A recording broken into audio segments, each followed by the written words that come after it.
Broussard is joining us now. Broussard, what do you make of this? You confident that Harden to the Brooklyn Nets would even work? No, not at all. These three pieces don't fit. It's just as simple as that. You got three guys who are used to having the ball in their hands. None of them move well without the basketball, except maybe Kevin Durant because of his time in Golden State. But even there, in his second year in Golden State, he was bucking the system. And that almost cost him in the series against Houston when he wanted to play more isolation. Look, when a big three doesn't fit together, one of the three has to step back and give up a lot of his game. Which one of these guys is willing to do that? It's possible that it could work in terms of them getting to the finals and having a shot at winning it just because they're so talented. Sheer talent alone, you got three tremendous one-on-one players. So they would certainly be good just based on that. But it is not a good fit. If I had to pick one to have the ball in his hands, it'd be James Harden. He's best suited to have his scoring average drop by about 10 points and then lead the team in assists. But is he willing to do that? Is Kyrie willing to play off the ball? Those are the questions that you have to ask here.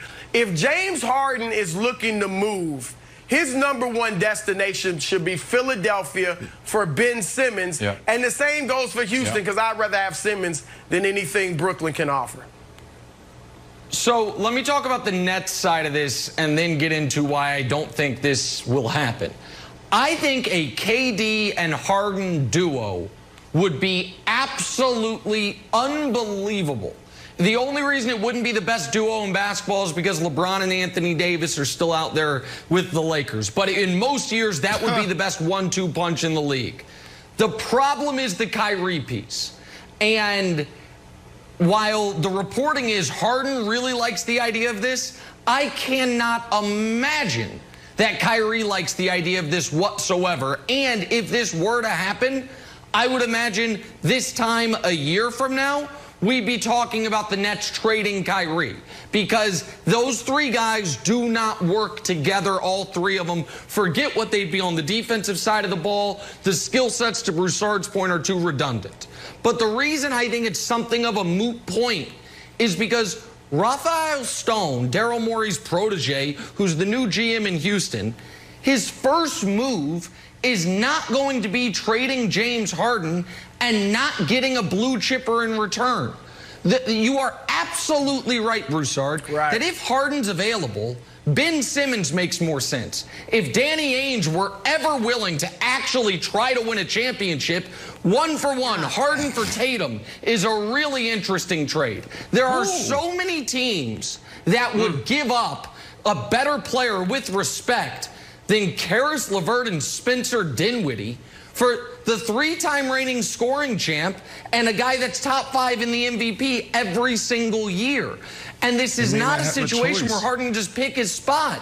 Well, Brandon, they do. He has 3 years left on his contract. But that doesn't matter. It doesn't. But as a player, when you don't want to be somewhere, it doesn't matter if you have 10 years left on your deal. You can force your way out of it. You can make things super ugly for a team and the organization and the owner. Now, I don't see James Harden doing this, but absolutely he has leverage. They're not. Look. If you're getting rid of Westbrook, he doesn't want to be there, then what do you have? If you don't have, teams are sitting back and they know, like, well, if Harden wants out, we don't have to throw everything at him. They can sit back and wait and let this thing play out and let it get ugly. So I disagree with you, Nick. I think James Harden has a lot of leverage. Now, to answer the question, could this work? Can I just respond to that real quick, Brandon? Brandon, just real quick, because I think we actually agree. I think Harden has immense leverage to get out of Houston. I totally agree he can force his way out. I do not think he has immense leverage on where he lands, because he's not going to retire. He's got 3 years left on his contract, 2 plus an option. And so if you send him to Philly or someone that can give you something better than Brooklyn, then I do think he has leverage to force his way out, but not pick his destination a la Anthony Davis. But go ahead, the fit. If he were to go to Brooklyn, what do you think of the fit there? Yeah, but I do agree with you that I do think the best landing spot would be Philly for him. And you know, the question, would this work? Chris, absolutely it can work. Like, what do you think? You've been around the game way too long. You've seen players adapt. You've seen players adjust. James Harden last year tried to adjust. He started playing defense. He dominates the ball. Really? And what did he do in the bubble? He started dishing. He started trying to play off the ball. So, yes, this can work. Think about the example you just used. The Golden State Warriors, Steph Curry, Klay Thompson, and KD. Yep. They made it work. They got a ship out of it. So why can't the Nets? Like, yes, it can absolutely work. But I will say this. Go ahead. No, I will say this. So I'm answering the question. It can absolutely work. But now here's where I got to develop and grow. Because I'm not like you guys, the insiders, and you have sources and scoops. Look, I spent 3 years in Brooklyn when I was playing for the Jets and the Giants. I know a few people in Brooklyn, and they don't think that this is what they need. They actually think when you throw a list out there of potentials, DeMar DeRozan could actually be a better fit for them. So I do agree with you when it comes down to fit does matter. But then when you look at if this happened, could they make it work? I absolutely think they could. It's a possibility, like I said, just based on sheer talent, they may be able to get to the finals. But you mentioned Golden State. Klay and Steph don't dominate the basketball. They don't over-dribble. They're obviously better shooters than Kyrie and Harden, as well as those two shoot. And they move better without the ball. Just dropping 3 Hall of Famers together, even in their prime, does not mean it's going to work. Remember, Charles Barkley, Scottie Pippen, Hakeem Olajuwon. It didn't work. Charles Barkley, Hakeem Olajuwon, Clyde Drexler. It didn't work. It doesn't. People have to understand. You can't just throw 3 great players together. You going and back say to it's when I gonna was work. you going back to when I was in elementary school. You know I don't remember those damn games. Like, I'm a historian, Brandon. Wilds, go ahead. We're sorry. Historian, NBA you think historian. Their ceiling is what? The finals? And then they flame out? Ceiling? Because if their ceiling is what's their ceiling? Look, I would not write them off to have a chance to win a championship. I definitely think they could get to the finals. They don't fit. It could flame out. Look, but they would have potential. Harden has shown he can play more versatile basketball, but at this point in his career, after all these MVP scoring titles, is he willing to do that? Even when they were in Oklahoma City together with Westbrook instead of Kyrie, Harden had to come off the bench. Because as I said, when a big 3 doesn't fit, one of them has to take a back seat and kind of be a role player, a la Kevin Love, a la Chris Bosh. So you're talking about a chemistry experiment. And potentially it could be great, but a very good potential that it would disappoint. All right, well, there was another NBA nugget that caught our eye yesterday. Reported trade between the Lakers and Thunder that would send Danny Green and the 28th overall pick to OKC for Dennis Schroeder.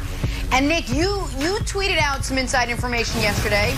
Said, sorry to interrupt the NFL Sunday. Let's put it up here. But I'm hearing the Lakers are pretty convinced Rondo is gone. Atlanta is the most likely destination, with the Hawks hoping he can be a valuable veteran to help Trae Young's development. All right, Nick, let's talk about the Lakers adding Dennis Schroeder. How much does that impact their title chances?